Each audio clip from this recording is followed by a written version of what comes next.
I love it up in this area. I haven't gotten up here a whole lot this year, I'll admit to it, which is kind of crazy because other years I'd be up here in the winter testing even to see if I can get up here. But this is all summer and all fall. Now, there's a lot of rattlesnakes up here. That's one of the reasons I kind of quit going up. This time of year is a little dangerous, but this car has not been the most reliable, to say the least. And these mountain roads, you don't have cell phone signal. So when you're up here, be very aware of that. But I'm on Laurel Mountain, and Laurel Mountain never does me wrong. So we're gonna take this trail, if I can get up there. If not, this would be a lot shorter video than I anticipated. But we're gonna get up there, and we're gonna see what we can see, and enjoy the day in the nice leaves. I made it here. So, I haven't been up here in a long time. The Wolf's Rocks Trail. And here we are.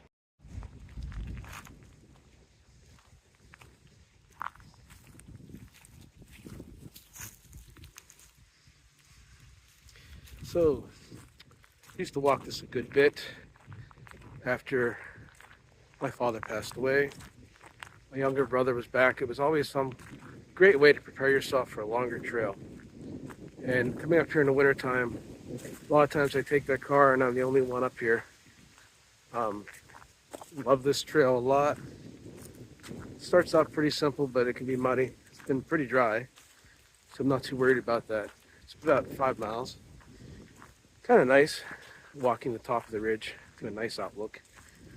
I've made videos of it before, you know the routine. But even though you've walked the trail before, it doesn't mean you forget about the history of this place. And right now where I'm standing tells you the history. And if you walk further that way, you'll learn even more. So from these maple trees to this laurel and this pine, I want to take a moment to think about the history of this place. This used to be a dead lands. Before that, it was an old-growth forest. And if you walk further back the other way, you work your way through it, you'll come to a bog, a carnivorous bog, that the land collapsed when they logged all these trees off here. Used to be thousands and thousands of these old-growth hemlocks, these pines, and chestnut. So you had the chestnut blight, and you had all the trees being logged. And the area became a wasteland where there would be wildfires. And the bog was created because a glacier made a natural divot in the land, and without the trees and the roots to hold the ground back and support it, it kind of sank in. So this is a second growth forest. The first growth you see right here. The second growth is what you see above you, and then this. But at one time, this would have been much more vast forest. The old railroad lines came up through. Right now, I'm going to be walking up on it. There are natural gas lines that come up through here. Some of the main lines, and this is one of them. I've seen bear up here. So I'm always cautious when I come through here. There's a lot of bear as well. A lot of bear, a lot of rattlesnakes. And I've even seen a mountain lion. So that's the old cut for the gas line runs underneath there. And I'm going to keep walking. You come up here, there's all kinds of trails that intersect Wolf's Rocks. And I've walked probably every one of them. Some of them go for 20 miles in one direction and you're not going to find anything. Others just go right to the road. If you come up here, this is a bike trail. This goes in a loop where we're going. That way takes you out to the old road and to the melon estates. You do not want to go to the melon estates. You're hearing stories right now about people bailing out a certain leader that we have. There you go. You walk onto their property. They have lasers that see if anything's moving, and people come out and confront you. But as I was saying, this is great. This right here is this really special area. You talk about my father loved them. Was these trees? Kind of like a chestnut, beech nut. I don't see any beech nuts. There's that smooth bark everybody likes having their girlfriend sign their name on. And these trees, a lot of times, will grow from the root. So when you see one tree, you're actually seeing a whole family of trees out here. I was reading up on the rocks of this area, and because I've known about this, but I'll tell you, this sandstone is like a capstone, and there's a lot of coal underneath it too. So it's an anticline, it's a syncline. It's like where an arch formed about 350, 340 million years ago. They don't know for sure exactly what day. I believe it was a Wednesday. And it formed these ridges when the African continent collided with North American. And then since then, it's pushed away after Pangea was formed, broken back apart, you have the Atlantic Ocean. So when these mountains formed, there was no Atlantic Ocean. This was the ocean. You find these rocks. I'll show you an example of them. It's a conglomerate rock and also a sandstone. So you have a lot of limestone, you have a lot of sandstone, and this is a real dense, heavy Pottsville type of sandstone. It doesn't really erode. You'll see fossils in it. So when you come up here, a tree fell down, you can see the beauty in this wood, the grain on it, that cherry. Not very old tree either. You won't find too many up here, as I said. Pottsville sandstone. This was an ocean at one time. And it has a lot of silica in it, and also has a lot of calcium carbonate, which is why you have so many caverns and caves, and it wears like it does. There's a lot of these ferns up here. That's the only thing that live. And that's what made it the deadland for so long was, the fern really doesn't offer too much protein or nutrient or anything to animals. And when they cut all the trees down, that's the only thing that grew. It became a swamp, and this is the remnants of it. So it's kind of strange when you think about it. This was an ocean, but it was a swamp. Fern trees, you find fern trees, these ancient trees. Now it raises back up. Now it's going back into being what it was. So the whole story of this area is about overcoming all the changes. And that's why I always like coming up here and just taking the peace in this area, because there's so much up here that makes you realize that life is not a straight line. Sometimes it's a circle.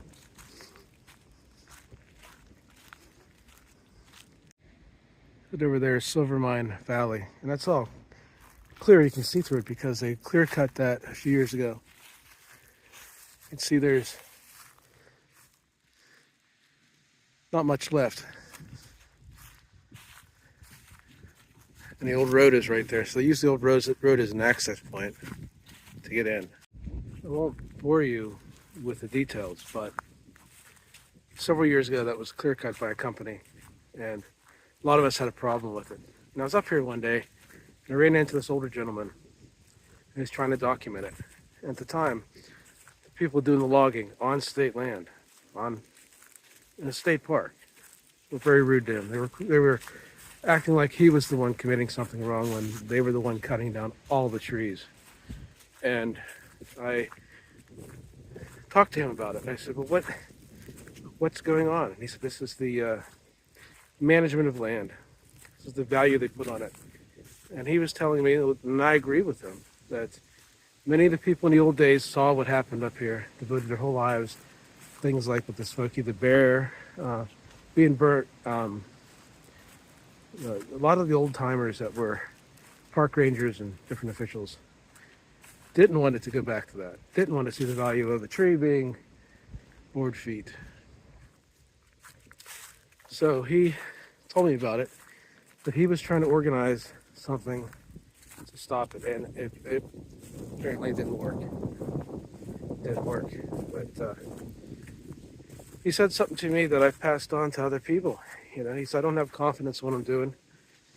I don't have the power, the money, the anything. He says, I'm just one voice. He said, I'm one voice up here that enjoys this place, and I want it to be something that my granddaughter can enjoy. And it stuck with me that he said about confidence to me too. He said, you know, I don't have the confidence, but in life you have to pretend you have confidence.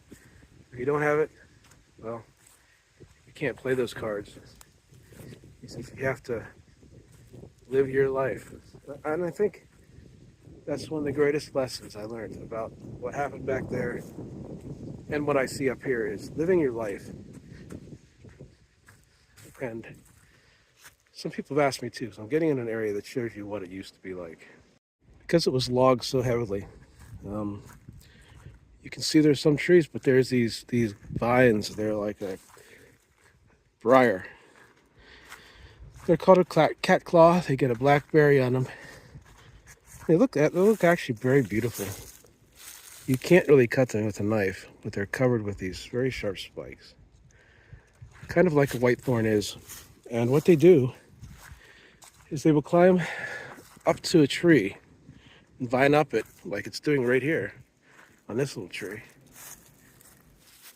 and pull it all the way down.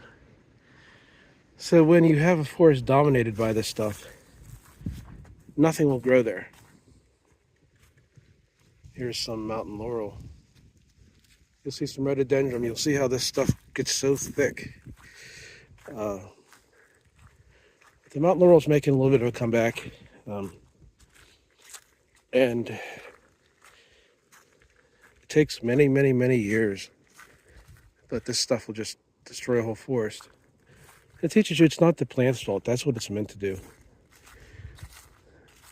It's meant to climb up older growth trees up to a point where it can get up real high and drop its seeds, and more will grow. But it also shows you that you need a balance in nature. And you're going to see a lot more with the changes in the laws, looking at trees for board feet or destroying entire ecosystems just for the minerals and oil and everything else beneath it.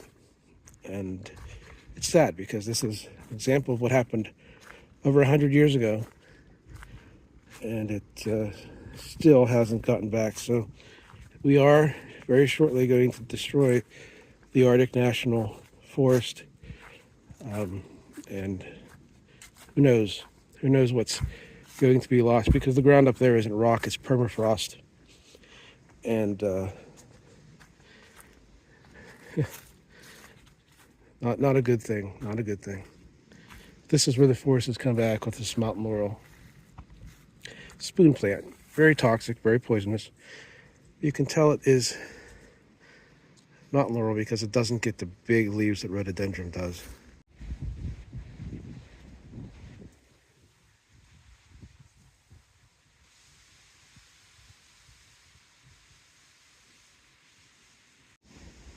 And this is the Wolf's Rocks outlook. It's going to be windy. You're not going to be able to hear me talk, so I'll tell you ahead of time. You're going to see Chestnut Ridge to this side, and then straight ahead you're going to see the cavern I came up through. I'm taking extra careful caution because there are a lot of rattlesnakes out here, and you might not see any, or you might see 10 of them. You never know. I don't think we'll see any today. It's been pretty cold at night, but I've been up here this time of year and seen the most that I've ever seen. So what you want to do, you're walking on these rocks, you want to be extra careful anywhere they could be hiding or the coloration of them.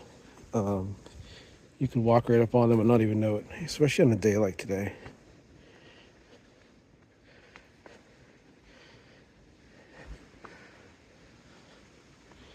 Gorgeous views, the valley here.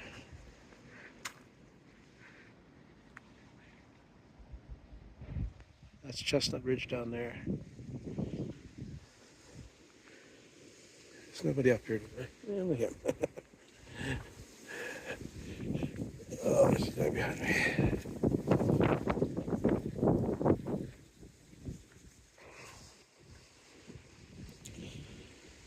Oh, that's Laurel Mountain. There's Chestnut Ridge.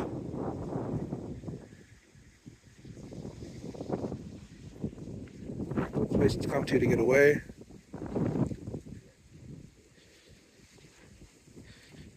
Did not see any snakes.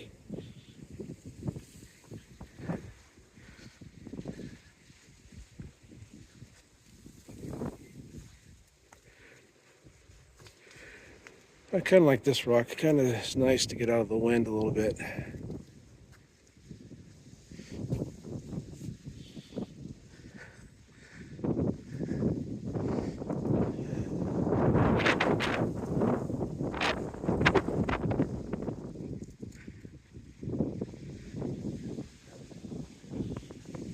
Down underneath here, there is a cave. Dog pit.